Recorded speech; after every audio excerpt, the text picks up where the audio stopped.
Good morning student. आज आपके लिए सेकेंड ईयर का नया चैप्टर इलेक्ट्रॉनिक्स लेके आया हूँ, जिसमें आपको जो कुछ मौखिक चीजें, जो बेसिक चीजें हैं, उनको बताई जाएगी। जो आपका है परमाणु। तो परमाणु पदार्थ का वह छोटा सा छोटा कण जिसे विभक्त नहीं किया जा सकता, उसे हम परमाणु कहते हैं। परमाणु जो परमाणु होता है उसमें 3 कण पाए जाते हैं, जैसे कि इलेक्ट्रॉन, प्रोटॉन और न्यूट्रॉन। परमाणु एक स्वतंत्र होता है। प्रोटॉन, न्यूट्रॉन, परमाणु जो हमारे देखिए 3 कण जो पाए गए हैं, इलेक्ट्रॉन, प्रोटॉन और न्यूट्रॉन। तो न्यूट्रॉन और प्रोटॉन जो होता है पदार्थ के नाभिक में पाया जाता है, जबकि जो हमारा इलेक्ट्रॉन होता है वह मुक्त होता है। देखिए यहाँ पे जो हमारा न्यूट्रॉन और प्रोटॉन है वह पदार्थ क्या है, नाभि में पाया जा रहा है, जबकि जो इलेक्ट्रॉन है देखिए ये मुक्त है, ये इधर क्या कर रहा है, घूम रहा है, मुक्त है।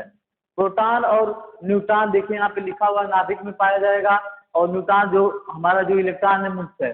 प्रोटॉन पर धनावेश चार्ज होता है, जो प्रोटॉन पे चार्ज जिसको बोलते हैं वो धनावेश होता है, और इलेक्ट्रॉन पे ऋणावेश होता है, जबकि हमारा जो न्यूट्रॉन होता है उस पर कोई चार्ज नहीं होता है। आइए देखते हैं वैद्युत पदार्थ का वर्गीकरण। तो वैद्युत पदार्थ का जो वर्गीकरण होता है उसमें उसको 3 भागों में बांटा गया है, चालक, कुचालक और अर्धचालक। तो आइए देखते हैं सबसे पहले चालक, जिसको हम इंग्लिश में कंडक्टर के नाम से जानते हैं और इसे हिंदी में हम चालक कहते हैं। तो चालक जिसमें विद्युत का प्रवाह आसानी से हो सके, यानी कि वह कंडक्टर जिसमें विद्युत की सप्लाई को हम क्या कर सकते हैं, आसानी से प्रवाहित कर सकते हैं, उसे हम कंडक्टर कहते हैं। या अगर इसकी दूसरी परिभाषा देखी जाए तो यह है कि वह पदार्थ जिसमें इलेक्ट्रॉनों की संख्या जो होती है बहुत ज्यादा होती है, उसे हम कंडक्टर कहते हैं या उसे हम चालक कहते हैं। जैसे कि आपका चांदी हो गया, सबसे अगर कोई अच्छा कंडक्टर होता है तो वो चांदी, फिर आपका कॉपर यानी कि तांबा, एल्युमिनियम, टीन इत्यादि होते हैं, ये हमारे होते हैं। इनमें क्या होता है कि जो धारा का प्रवाह होता है वो आसानी से होता है।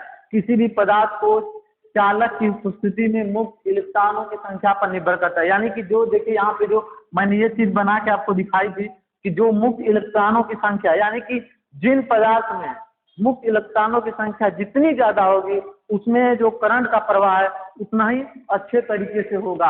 आइए यहाँ पे एक मैं ग्राफ के तरीके से समझा रहा हूँ। देखिए यहाँ पे 3 बैंड बनाए गए हैं। पहला है आपका चालन बैंड, जिसको ईबी यानी कि संयोजित इलेक्ट्रॉन बोलते हैं। बीच में आपका जो है अंतराल, यानी कि इलेक्ट्रॉन और चालक बैंड के जो अंतराल होते हैं, गैपिंग होते हैं, उनको यहाँ पे दिखाया गया है। और तीसरा आपका क्या है, संयोजित बैंड, यानी कि चालन बैंड से इलेक्ट्रॉन जो हमारे इतनी दूरी पे हैं, लेकिन देखिए इनके बीच की जो गैपिंग है बहुत कम होती है, और यहाँ पे थोड़ा सा जैसे ही हम ऊर्जा देते हैं, यह हमारे इलेक्ट्रॉन क्या करते हैं कि जो अंतराल बैंड है, यानी कि जो हमारा अंतराल है, ऊर्जा अंतराल, उसको क्या करते हैं, फांक जाते हैं, यानी कूद जाते हैं। और जैसे ही यहाँ से कूद कर इस वाले बैंड में आते हैं, वहीं पे हमारा विद्युत प्रवाह होने लगता है, और वहाँ पे जो विद्युत की सप्लाई आसानी से हो जाती है। तो इस ग्राफ से हम समझ सकते हैं कि कैसे विद्युत का प्रवाह होता है। ईवी का मतलब हो गया संयोजित इलेक्ट्रॉन, और इसी का मतलब होता है इलेक्ट्रॉनों का उच्चतम ऊर्जा, यानी कि ये जब फांक रहे हैं तो इनकी गैपिंग यहाँ से यहाँ तक कम होती है। आइए देखते हैं संयोजित बैंड में इलेक्ट्रॉन सदैव उपस्थित होते हैं। बिल्कुल जो हमारा चालक होते हैं, इलेक्ट्रॉन क्या होते हैं, अक्सर बने रहते हैं कि जैसे हमारा थोड़ा सा ऊर्जा पाते हैं, यहाँ से यहाँ तक के जो इलेक्ट्रॉन है वो चलने लगते हैं और धारा का प्रवाह होने लगता है। आइए देखते हैं इंसुलेटर। इंसुलेटर यानी कि कुचालक, जिन पदार्थों में धारा का प्रवाह नहीं होता है उसे हम कुचालक यानी इंसुलेटर कहते हैं। जैसे कि आपका रबड़ हो गया, कागज हो गया, चीनी मिट्टी हो गई, लकड़ी हो गई इत्यादि।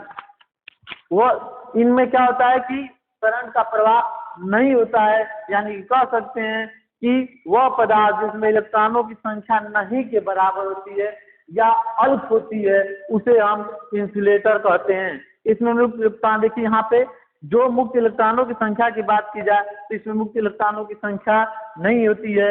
आइए इनको एक ग्राफली हम समझते हैं। पहला आपका है, देखिए, चालन बैंड, जिनमें कि यहाँ पे करंट प्रवाहित की जाए, चालन बैंड, और यहाँ पे संयोजन बैंड, और बीच में हमारा देखिए यहाँ पे अधिकतम ऊर्जा।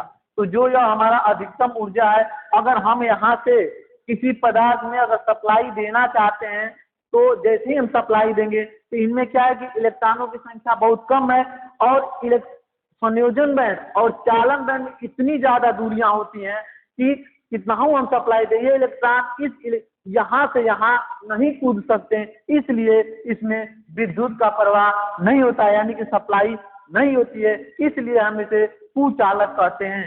इसमें देखिए ऊर्जा का अंतराल ज्यादा होगा, इलेक्ट्रॉन ऊर्जा जो अंतराल को पार करके चालन बैंड में नहीं जा सकते हैं। इसमें क्या होता है कि गैपिंग ज्यादा होती है। अगला जो टॉपिक होगा आपका लेके मैं आऊंगा अर्धचालक, जो आपका यही इंपॉर्टेंट होगा।